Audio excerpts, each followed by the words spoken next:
Bienvenue sur la tribune scientifique d'AM+.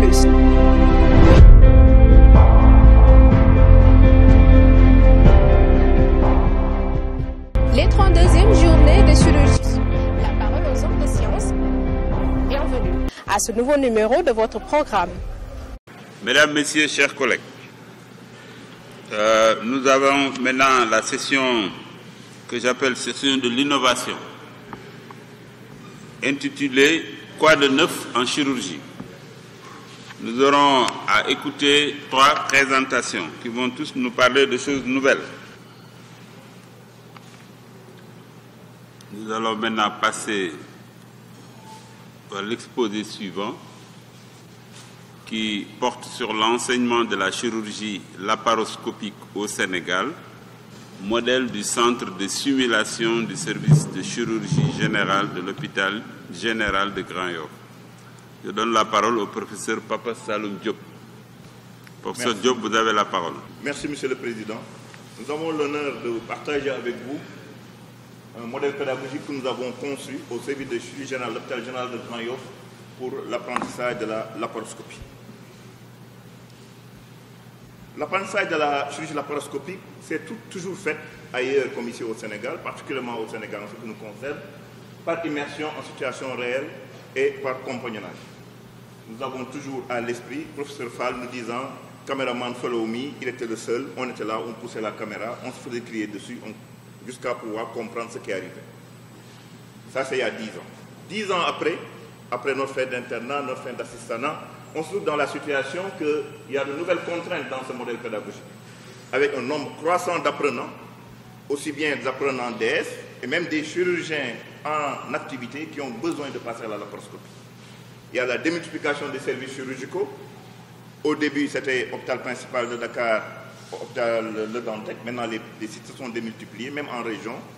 Et maintenant, avec la nouvelle politique gouvernementale, il y a même un équipement des hôpitaux régionaux, comme l'a montré le Dr Ndiassé.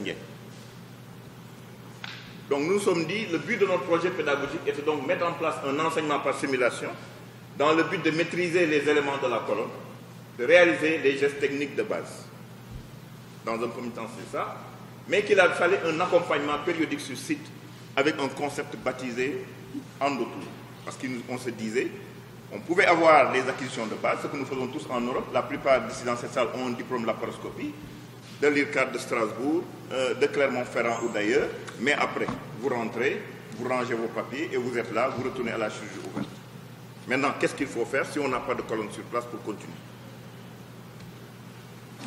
L'enseignement était basé sur les principes de base et la gestuelle de base. L'enseignement se tenait sur 2 jours, 4 sessions, un cours théorique, 2 sessions de l'appreneur et support, selon la disponibilité, et une mise en situation par démonstration au bloc opératoire. C'est un senior qui opère. L'enseignement, donc, comme on est en andragogie, c'est un enseignement appliqué sur le modèle de l'approche par compétence. C'était des groupes de 25 chirurgiens viscéraux. Quand je dis viscéraux, tout compris, il y avait des gynécologues, il y avait des urologues et autres spécialités. Et on a apprécié la faisabilité, le degré d'apprentissage et la satisfaction des participants. Donc, le design du travail, c'était, on a une réserve de porcs. On choisissait des porcs nains de préférence, qu'on mettait à jeun la veille. On n'est pas encore arrivé avec les vétérinaires mettre un système de pouvoir leur faire un laxatif pour libérer le maximum l'aisance. Et on faisait le premier jour un cours théorique, un exposé théorique. On faisait intervenir différents intervenants selon le type d'intervention. Maintenant, ce qu'on n'avait pas encore fait, c'était faire intervenir les anesthésistes. C'est ça qui manque à notre module pour l'anesthésie en laparoscopie, c'est particularités. Donc voilà, nous avons ici, lors d'un atelier, les participants. Ensuite, ça c'est le cours théorique. L'après-midi, on passait au laboratoire. C'est ici le laboratoire de laparoscopie de l'hôpital général de Grand Yoff, où nous avons essayé, tant soit peu, depuis 3 ans, de mettre en place des choses où tous les participants identifiaient les instruments, on travaillait sur des laparotraîneurs. Et là, nous avons mis en place un arsenal d'outils pour nous entraîner. Tantôt, c'est un laparotraîneur qu'on peut utiliser avec un iPad ou bien son téléphone portable. tantôt on les connectait à un ordinateur. Progressivement, toujours dans le centre, nous avons cette colonne d'entraînement dont nous disposons tous les jours, du moins c'est notre colonne à nous dans le centre, où on peut s'entraîner régulièrement, qui veut peut aller s'entraîner, de même que ces box. Mais ce centre n'est pas seulement destiné à la chirurgie laparoscopique, on peut faire aussi de la chirurgie ouverte des sutures. Donc tous les coins du centre sont utilisés pour avoir des stations de travail. Ici, c'est un autre coin du centre que nous avons aménagé pratiquement comme un bloc opératoire. Et lors des ateliers, les différents instruments sont posés, on essaie d'identifier. Et chaque apprenant, on essaie qu'il puisse démonter une colonne, remonter une colonne. Parce que comme on dit, on n'est plus à l'histoire de « appuie-moi dessus ». Non, il faut que le chirurgien puisse lui-même s'occuper de sa colonne. Donc, quand il y a un atelier, pour avoir plusieurs postes de travail, nous faisons très souvent appel à un partenaire pharmaceutique, du moins de l'industrie, qui peut nous amener une colonne complète en appoint de notre colonne. Et moi, je sais que ça, c'est très important.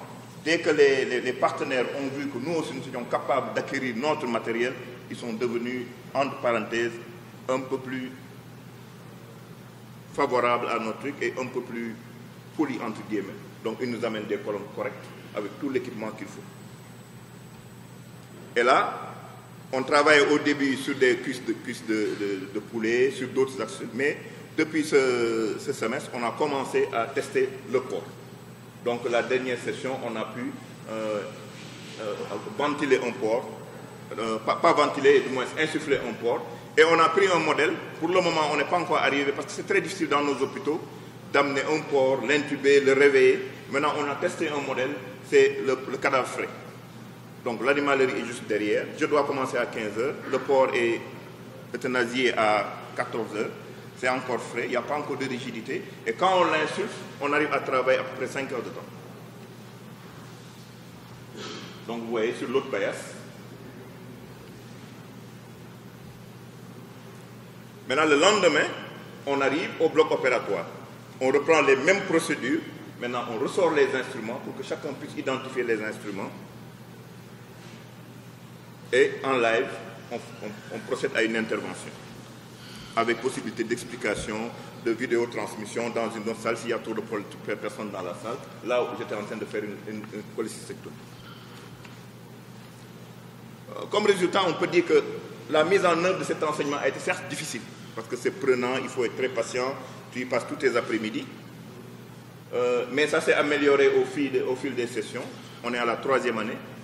L'engouement pour la laparoscopie est réel, quelle que soit l'expérience antérieure. Vous allez voir qu'on a pu avoir des chirurgiens qui sont déjà en exercice. La satisfaction des chirurgiens, surtout en exercice, c'est ça qui nous a plus encouragés, avec un souhait marqué de refaire périodiquement l'atelier dans l'attente de l'acquisition d'une colonne de laparoscopie dans le site d'exercice. Vous voyez ici, c'est une session où nous avons pu former pratiquement des chirurgiens de toutes les régions. On aperçoit ici Dr Soba de Kaolack, Dr Neloum de Thiès et tant d'autres. Et même jusqu'à Tambal, ils étaient là. Donc on a fait une formation sur 2 jours, nous avons donné une attestation. Maintenant le problème, nous on a été formés comme ça, compagnonnage. Nous pensons que maintenant, il faut par workshop et simulation. D'accord, mais le problème n'est pas encore réglé. Workshop, simulation, je retourne à Tamba. C'est d'où notre projet. Ce modèle d'enseignement devra être complété par un accompagnement sur site, avec des missions à pérenniser, pour pérenniser les laquis, d'où le concept d'endotour. Et l'endotour, ça va être quoi? Soit la structure à sa colonne, et on vient de manière périodique, on se dit pendant 1 an, on vous accompagne pour les gestes de base, selon la discipline, jusqu'à ce que vous soyez autonome, sachant qu'en laparoscopie, on n'est jamais autonome. Chaque malade est un nouveau malade. Ou bien une colonne qui sera mobile. Et vous verrez que c'est parfaitement possible.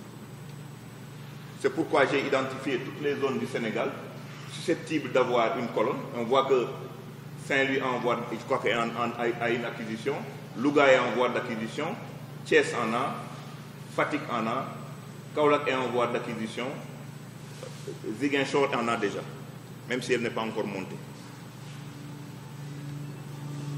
Et vous voyez, j'ai commencé le concept de endotour. Vous voyez ce, je ne dirais pas ce gâchis.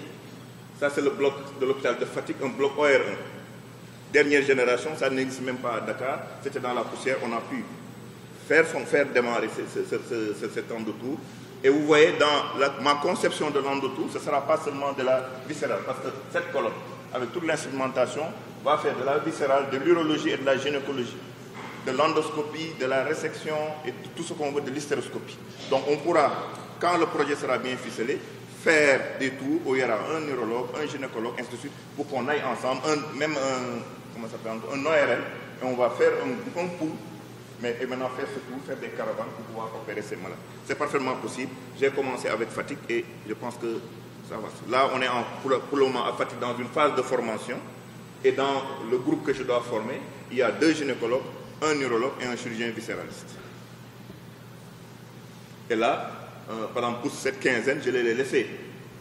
Il n'y a pas démonté une partie de ma colonne que je l'ai laissée pour qu'ils s'entraînent derrière moi le temps que je revienne. Donc, en conclusion, nous disons quel est le bon modèle pédagogique. En pédagogie, rien n'est figé. Quel est le bon modèle? Moi, je ne sais pas. Mais je pense que je suis convaincu de ce que, avec mon patron, je pense qu'on est convaincu que la chirurgie laparoscopique fait partie entière de la chirurgie classique. Ce n'est qu'une voie d'abord, donc on doit l'apprendre en même temps. Donc, je suis convaincu. Et maintenant, mais il y a ici un accompagnement sur le site d'apprentissage, mais accompagné dans la personne sur son site d'exercice. Donc, d'où la notion de mobilité, et donc d'où j'essaie de lancer ce concept dans le tout. Je vous remercie.